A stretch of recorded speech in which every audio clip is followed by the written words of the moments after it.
Network, TSPN. Well, hi everyone, and welcome back. And we're going to be talking about the roll-up door. Roll-up door, well, that's part of it. The bigger part here Okay. is the services agreement between the county and ACRA. I don't want to say Pioneer Park has been neglected. It's just that there's been so much vandalism up there.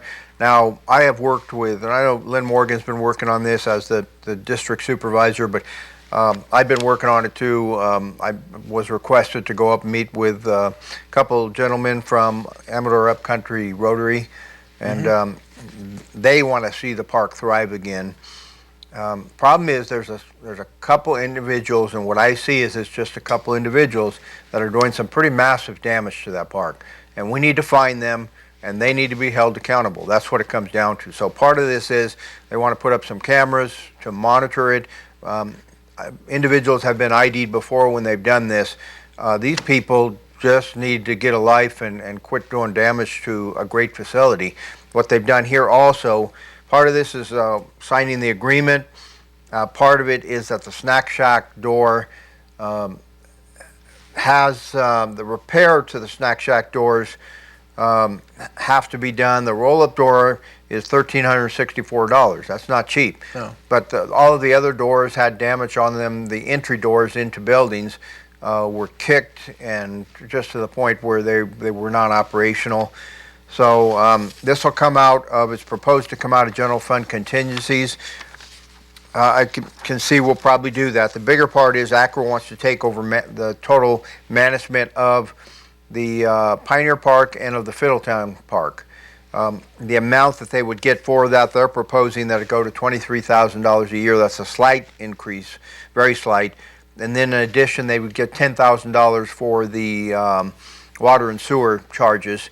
And anything above $10,000, if they increase the activities there and water and sewer charges go up, they would be responsible to pay for that out of the increased revenue that they garner from their activities. So, pretty good deal. Although, it falls back on the county though. If there's more vandalism, then ACRA has to meet with the county, and we need to figure out who's going to pay for the vandalism then. Now, as I said, there's just been some pretty massive So will that vandalism. agreement transfer the park and the responsibility for all things? Is that kind of what that is, or, Well, or not? they would have responsibility to manage the facilities, and specifically at Pioneer Park, there's quite a few things there. They would be responsible for everything except for the library. Okay. The library should stay the in library. county operation. But anyway, at Pioneer Park, they would be responsible for the Vets Hall, the Scout Hall, the Pioneer Park lighting, the Pioneer Park water, Pioneer Park snack shack and restrooms, and the Fiddletown Park and restrooms. This is what's really crazy is a Pioneer Park. You got people that want to use the restroom, but what do? They do a bunch of vandalism to it. So then the restrooms are locked, so then they kick in the doors. So it's like an endless cycle there. It takes the community needs to get involved, take ownership. That's why Amador Upcountry Rotary wants to be involved, and they want the park to be usable. I can see that, but if that's the case, then everybody needs to take ownership and ID those individuals who are creating the damage there, so they can be held responsible. Right. Sounds like until they do, it might just continue. Right. We have a couple of things left on the agenda. Two of them are code enforcement related. The first is Thomas Newcomer, and this is Ham Station, the owner of Ham Station. There are significant items here. This was on our last meeting agenda. Mr. Newcomer met with the county and thought he could comply with everything that was being asked. There are a couple things here. The water storage facility he has, an old redwood tank, that is no longer working properly as a sanitary source of water. That's coming from environmental health.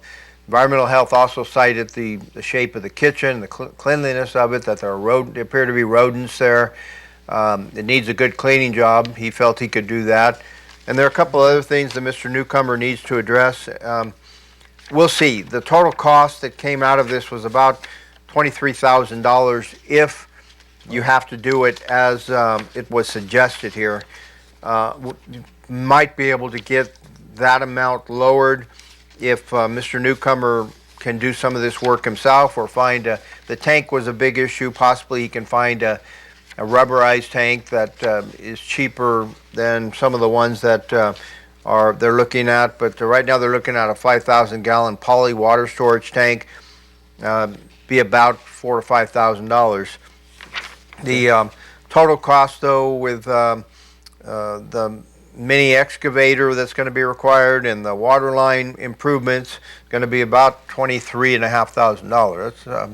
That's not a slight amount of money. So, Mr. Does he have what's the time frame that he can fix this in, Richard? Is that something that he has to propose to you? Basically, he's out of time. He needs to do this now. So this has been going on for a decade, and it's really been focused on now. And there comes a point where you got to pay the piper. So if he would have been trying this whole time, I think there'd be more leniency. But Mr. Newcomer, to his credit, he did show up at the meeting. He did show a willingness to try and make these improvements. So improvements and replacements that are necessary. So I'll give him credit for that, and hopefully tomorrow when this comes back before us, there's an agreement worked out with timelines attached where, I think we would give him 6 months to a year to comply if he shows a good faith, a willingness, and then follows through. Now that's the problem sometimes, is getting folks to follow through. Right. In this case, Mr. Newcomer's had, I think this goes back about 10 years. So when the issues were first identified. Second code enforcement issue is Jeff Barden up in the, I think it's the Oak Drive, Pioneer area? Pioneer area, Oak Drive, and this has to do with solid waste being on the property. And usually when this happens, there's complaints from neighbors because there's so much solid waste that you start... Like solid waste now, are you talking about like tires, junk and stuff? Okay. Tires, right. and sometimes it's not, as the last one like this we had, the owners of the property were absentee owners. Well, and people just figured out they could gain access to the property, and it became a dumping zone for tires, for refrigerators, for stoves, anything, as well as just household waste.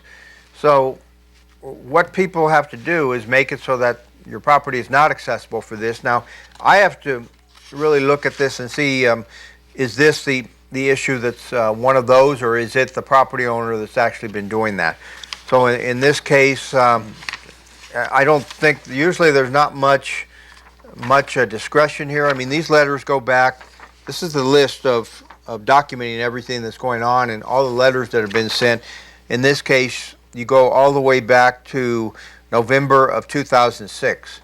So we're talking about 9 years here of trying to deal with property owners, getting them to clean up their property.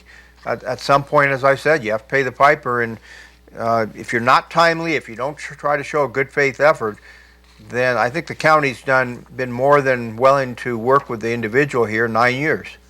That's quite a record. So in this case, it's just a lot of junk that's on the property, and at some point, got to be cleaned up. Okay, we have 2 minutes left. Okay. One of the next item, of course, is to maybe approve the minutes, and after that, you have 14, the planning department.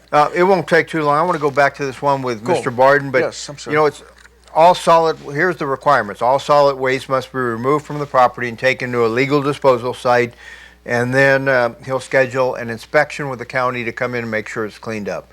So you hate to treat people like they're children, but if people don't basically abide by the law, and people might say, well, so what? It's his property. If he wants to dump junk there, problem is that junk, where it's sitting, as in a previous case, you start getting drainage from there, and you have possibly some hazardous materials there, and that flows down into other people's property and causes problems for them.